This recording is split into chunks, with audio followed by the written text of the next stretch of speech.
कश्मीर जो है वो हमारा मसला है, सऊदी अरेबिया का मसला नहीं है। और सऊदी अरेबिया से ये सोचना कि वो जो है कि क्योंकि एक जिसको हम बरादर इस्लामी मुल्क कहते हैं, इसलिए वो जो है कश्मीर पे उनका मौक़िफ़ वही होगा जो हमारा है, तो कम से कम हालिया तारीख़ जो है इसको बेयर आउट नहीं करती। नमस्कार दोस्तों, हमारे चैनल में आपका स्वागत है। आज के इस वीडियो में पाकिस्तान मीडिया बात कर रहा है भारत, पाकिस्तान और सऊदी के रिश्तों के बारे में। जैसा कि हम जानते हैं कि सऊदी कभी पाकिस्तान का साथी देश हुआ करता था और उस वक्त में पाकिस्तान सऊदी का काफ़ी फ़ायदा भी उठाया करता था। पाकिस्तान ने न जाने सऊदी से कितना सारा कर्जा उठाया होगा। पाकिस्तान पहले से ही सऊदी के एहसानों तले दबा हुआ था और उसके बावजूद भी पाकिस्तान ने सऊदी के साथ पंगा ले लिया। दरअसल सऊदी नहीं चाहता था कि पाकिस्तान कश्मीर मुद्दे को लेकर कोई भी बातचीत करे। सऊदी के मना करने के बावजूद भी पाकिस्तान के पीएम इमरान खान ने भारत के कश्मीर का मुद्दा उठाया और तभी से सऊदी और पाकिस्तान के रिश्तों में एक बड़ी सी दरार आ गई। इसके अलावा पाकिस्तान ये भी चाहता था कि सारे मुस्लिम देश मिलकर भारत के कश्मीर के खिलाफ कुछ कदम उठाए, पर पाकिस्तान ये भूल जाता है कि पूरी दुनिया मजहबी सोच पर नहीं चलती है। दुनिया के बाकी मुस्लिम देश पाकिस्तान जितने बेवकूफ़ नहीं हैं। दुनिया के बाकी देश पाकिस्तान के जैसे बेवकूफ़ नहीं है। उनको अच्छे से पता है कि दुनिया कैसे चलती है। दुनिया के बाकी सारे मुस्लिम देशों को बहुत अच्छे से पता है कि भारत और पाकिस्तान में से कौन सा देश उनको कुछ काम आ सकता है। पर पाकिस्तान को लगता है कि वो भी मुस्लिम देश है और हम भी मुस्लिम देश है, तो उनको भी पाकिस्तान का ही साथ देना चाहिए। और इसी गलतफहमी में जीने की वजह से पाकिस्तान हमेशा मुँह की खाता है। इसी मुद्दे को लेकर हाल ही में पाकिस्तान की एक बार फिर बेइज्जती हुई जब पाकिस्तान के पीएम इमरान खान ने सऊदी को कश्मीर के मुद्दे पर कुछ दखल अंदाजी करने की पेशकश की, जिसके जवाब में सऊदी ने पाकिस्तान को लताड़ दिया कि कश्मीर में से 370 की कलम हटाना भारत का अंदरूनी मामला है और पाकिस्तान को उसमें दखल नहीं करनी चाहिए। भारत के कश्मीर के बारे में पाकिस्तान मीडिया और क्या चर्चा कर रहा है वो देखने के लिए शुरू करते हैं इस वीडियो का अगला भाग। डॉक्टर साहब, एक तरफ तो हमने सऊदी लोन चीन से पैसे लेकर अदा किया और ये सब मामला आपके सामने रहा, यानी उस वक्त हमारे ऊपर प्रेशर रहा और अचानक से यकायक क्या हो गया कि सऊदी अरब के लिए हम बहुत अहमियत इख्तियार कर गए। 4 रोज़ पहले फ़ौज के सरबराह वहाँ पर होते हैं, उसके बाद इमरान खान साहब वहाँ पर पहुँचते हैं। इस सारे दौरे को इस पर्सपेक्टिव के अंदर आप कैसे देख रहे हैं? ये इतना अहम कैसे हो गए हम सऊदी अरब के लिए अचानक? नहीं, ज़रूरत की बात तो नहीं है मेरे ख़्याल में। अगर दोनों ममालिक में कोई बेहतरी आती है ताल्लुकात में तो वो तो अच्छी बात है। सऊदी अरेबिया के लिए भी अच्छी बात है और पाकिस्तान के लिए भी अच्छी बात है।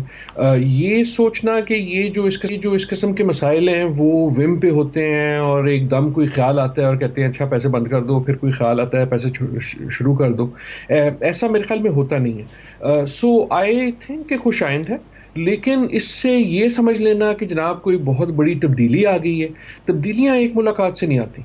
तो मेरे ख़्याल में मुलाकात होना अच्छी बात है और दौरा होना अच्छी बात है। उसका जो ताल्लुक है शायद सऊदी अरेबिया के अपने हालात भी तो बदल रहे हैं ना। सऊदी अरेबिया की अपनी सियासत भी बदल रही है, पाकिस्तान की सियासत भी बदल रही है, दुनिया का मंजरनामा जो है वो कंटिन्यू है बहुत ही एक कठिन मोड़ पे। तो उस तमाम हवाले से मेरे ख़्याल में ये मुलाकात अहम थी। एक आप बात करें कि सऊदी अरेबिया की अपनी इंटरनल जो जियोपॉलिटिकल सिचुएशन है, जैसे वो बदल रहे हैं, दूसरी हमारी अपनी जो इंटरनल पॉलिटिकल सिचुएशन है, ऑब्वियसली उसका भी एक इम्पैक्ट होता है जब हमारे हुक्मरान सऊदी अरब का दौरा करते हैं। तो इसको किस पर्सपेक्टिव में देखा जाए? प्रोमिनेंट फैक्टर कौन सा है डॉक्टर साहब यहाँ पर? मेरी उम्मीद ये है कि प्रोमिनेंट फैक्टर ये है कि सऊदी अरेबिया भी ये फ़ैसला कर रहा है और पाकिस्तान भी के हालात बेहतरी ही दोनों के हक़ में है। कि एक तरह से अगर आप देखें, सिर्फ हम नहीं, पूरी दुनिया में ही होता है कि आलमी सियासत में हर मुल्क ये समझता है कि मेरी सियासत बड़ी मुश्किल है, बाकियों सबकी ठीक है, और ऐसा होता नहीं है। इंटरनल सियासत हर जगह मुश्किल होती है। अगर आप सोचें ना कि मोहम्मद बिन सलमान साहब के जो उनके वली हैं ना, उनके हवाले से तो उनके कितने मसाइल हैं। उन्होंने एक यमन में जंग शुरू की हुई है जो ख़त्म होने का नाम नहीं लेती। एक यमन में जंग शुरू की थी जिसमें उनकी शायद सोच ये थी कि बाकी बहुत सारे हमारे जो ममालिक हैं मेरे साथ आ जाएंगे, नहीं आए। उसके बाद ट्रंप साहब ने एक पेशकदमी की इज़राइल को तस्लीम करने की, जिसमें शायद सऊदी अरेबिया का भी कुछ रज़ामंदी थी, लेकिन वो भी ज़्यादा कहीं नहीं गई, हुकूमत बदल गई अमेरिका में।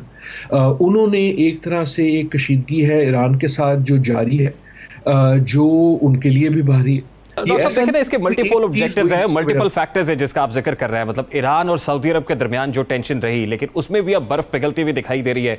हालिया चंद रोज के अंदर जो स्टेटमेंट्स आए दोनों तरफ से, उसमें लगा कि शायद अब दोनों ममालिक करीब बढ़ रहे हैं। दूसरा जो है वो फैक्टर आप अमरीकी फौजों का अफगानिस्तान से इनखला का मामला है। ऑब्वियसली सऊदी अरब के उसके उतने ज़्यादा स्टेक्स नहीं हैं जितने पाकिस्तान के हैं, हमारा मगरबी बॉर्डर मिलता है।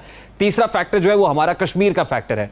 तो अगर पहले दो फैक्टर्स की बात की जाए तो उसमें पाकिस्तान क्या रोल प्ले कर सकता है डॉक्टर साहब? और फिर जब कश्मीर के पर्सपेक्टिव की बात की जाती है तो कहा जाता है कि सिर्फ पाकिस्तान से वफ्द वहाँ पर नहीं गया, बल्कि कुछ खुफिया मुलाकातें भी हुई हैं और कोई भारतीय वफ्द भी वहाँ पर पहुँचा है और ये मीडिएशन का रोल प्ले करने की कोशिश की जा रही है खलीजी ममालिक की तरफ से। देखिए, खबरें तो मैंने भी देखी हैं, मैं उसका यकीन तब करूंगा जब कुछ होगा। सच्ची बात है, एक हमें फैसला कर लेना चाहिए, कश्मीर जो है वो हमारा मसला है, सऊदी अरेबिया का मसला नहीं। और सऊदी अरेबिया से ये सोचना कि वो जो है कि क्योंकि जिसको हम बरादर इस्लामी मुल्क कहते हैं, इसलिए वो जो है कश्मीर पे उनका मौक़िफ़ वही होगा जो हमारा है, तो कम से कम हालिया तारीख जो है इसको बेयर आउट नहीं करती। ये यकीनन एक बात है कि सऊदी अरेबिया की इस वक्त जो है भारत के साथ एक क्लोजनेस ऐसी है जो तारीखी तौर पे शायद उतनी नहीं थी, जिसकी वजह से वो एक रोल अदा कर सकता है। सालसी का रोल मेरे ख्याल में अदा नहीं कर सकता। सालसी का रोल शायद भारत अदा करवाना भी ना चाहे, और वो एक बहुत बड़ी बात, बड़ा लफ्ज़ है। लेकिन दोनों के दरमियान जो एक सरमोहरी है, मैं पाकिस्तान और भारत की बात कर रहा हूँ, उसको कम से कम करने के लिए सऊदी अरेबिया एक रोल अदा कर सकता है, और ना सिर्फ रोल अदा कर सकता है, वो उनके हक में है। डॉक्टर साहब आपको याद होगा कि साइडलाइंस पर, यूएन में साइडलाइंस के ऊपर महातीर मोहम्मद के साथ जब मुलाकात हुई थी, फिर टर्किश जो है प्रेसिडेंट इस हवाले से बड़े सीरियस दिखाई दे रहे थे। कोलालमपुर समिट के बाद एक ब्लॉक बनाने की बातें हो रही थी कि मुस्लिम ममालिक का एक ब्लॉक बनाया जाएगा जिसमें सऊदी अरब शायद शामिल नहीं था। तो क्या वो जो ममालिक सफारा हो रहे थे, क्या वो ख्वाब भी अब चकनाचूर हो गया या उसको भी? जी, इन अ वे मेरे ख्याल में अगर चकनाचूर हो जाए तो इतनी कोई बुरी बात नहीं है, क्योंकि मेरे ख्याल में उस ख्वाब में प्रॉब्लम ये था कि उसमें कुछ मुस्लिम ममालिक थे, दूसरे नहीं थे। तो मैं जानता हूँ कि लोग समझते हैं कि OIC जो है वो अब बिल्कुल गैर फाल हो चुकी है, लेकिन मेरे ख्याल में अभी भी एक इदारा है और उसकी एक तारीख है, और बजाय इसके कि मुस्लिम दुनिया के बीच में ब्लॉक बन जाए और महाज आराई हो जाएगी जी तुम इस तरफ और हम इस तरफ, क्योंकि उसमें एक तो पाकिस्तान का नुकसान ये है ना कि फिर आपसे कहा जाएगा अच्छा यार तुम उसकी साइड पे हो कि मेरी साइड पे हो, और वो साइड लेना हमारे लिए बड़ा मुश्किल है। हम पहले ही देख चुके हैं कि आप फिर किसकी टीम में खेलेंगे। आप महातीर साहब की टीम में खेलेंगे या अर्दोगान साहब की टीम में खेलेंगे या आप मोहम्मद बिन सलमान की टीम में खेलेंगे। बेहतर ये है कि एक ही टीम। तो मेरे ख्याल में अगर कोई पैगाम वज़ीर आज़म पाकिस्तान लेके गए हैं, क्योंकि मेरे ख्याल में वो इस पे बिलीव करते हैं, तो वो ये होना चाहिए कि यार ये आपस के झगड़े जो है ना, ये चलो ठीक है, सियासत है, लेकिन हमारे इस वक्त कई ऐसे मसाइल हैं जिसमें हमें एक यूनाइटेड फ्रंट अगर नहीं तो कम से कम एक आवाज़ से कुछ बातों पे तो बात करनी चाहिए। तो आपको लगता है इमरान खान गवर्नमेंट को ये दौरा मजीद मजबूत कर रहा है, या क्योंकि आवाज़ें तो यही आ रही थी कि खुदा न खास्ता अगर इमरान खान साहब असम्बली डिसॉल्व भी कर सकते हैं या माफिया ब्लैकमेल करने की कोशिश करता है तो उसके बाद वो फिर फ्रेश इलेक्शंस की तरफ जाएंगे, तो how do you see it? जी, अगर आप मुझे इजाज़त दें, इसमें गलती आप लोगों की है। इसमें ना हुकूमत की है और ना अपोजिशन की है, ना सियासतदानों की है, कि आप लोगों ने को भी तो खबर चाहिए होती है ना। तो हम हर दौरे में से ये सोचते हैं कि यार इससे कोई तारीखी चीज़ निकल आएगी या इससे कोई तोहफा लेके आएंगे। आई होप ये तोहफा शोफा नहीं लेके आएंगे। ये तोहफे की जो सियासत है ये कमज़ोरी की सियासत होती है। अगर हम हर दौरे से ये चाहेंगे यार हम जाएंगे और फिर हम देखेंगे कि वो हमें वापस आते हुए जो है जहेज़ में क्या दे रहे हैं, तो उसका मतलब तो ये है कि सबसर्वियंस है। मेरे ख्याल में मुल्कों के माबैन जो हैं ताल्लुकात होते हैं, मुल्कों के माबैन मुलाकातें होती हैं, मुल्कों के माबैन गुफ्तगू होती है। लेकिन अगर हर बार जो अमेरिकन सदर जो है वो बरतानवी वज़ीर आज़म से बात करे और दोनों मुल्क फिर ये सोचे अच्छा यार मुझे क्या मिला, तो फिर तो बात नहीं होगी। बात तो होना तो ये चाहिए कि जो आपके दोस्त ममालिक हैं उनसे बात होती रहे। डॉक्टर साहब दिस इज वेरी अनफॉर्चुनेट कि हम अपनी पॉलिटिकल सिचुएशन को आइसोलेशन में भी तो नहीं देख सकते ना, इन ग्लोबल देखना चाहिए। हाँ, लेकिन एक दौरा है, और सच्ची बात ये है कि ये दौरा वो दौरा है जो हर सियासतदान पाकिस्तान में करता है। रमज़ान का आखिरी अशरा है, एक अच्छा टाइम भी है ऐसा कि जिसमें आप अकीदत की वजह से भी सऊदी अरेबिया जाते हैं, वहाँ आपको एक ये भी मौका मिलता है कि आप रोज़ा रसूल और खाना काबा काबा की ज़ियारत करें। तो मेरे ख़्याल में इसकी टाइमिंग के कई मसाइल हैं, कई वजूहात हैं। कहने का मकसद ये है कि ये सोचना कि इस दौरे की वजह से पाकिस्तान की सियासत बदल जाएगी, मेरे ख़्याल में कोई फ़र्क नहीं आया। बहुत बहुत शुक्रिया डॉक्टर साहब। यकीनन है सऊदी अरेबिया में जो पाकिस्तानियों से खिताब किया वो इसलिए किया कि वजीर आजम की कंस्टिट्यूंसी है इंटरनेशनल जो डायस्पोरा है, लेकिन मेरा नहीं ख्याल कि कोई इंटरनल डील है कि यार नवाज शरीफ को छोड़ दो या इसको पकड़ लो या उसको जाने दो। मेरे ख्याल में ऐसी गेम ना इमरान खान खेलना चाहते हैं और ना इस वक्त सऊदी अरेबिया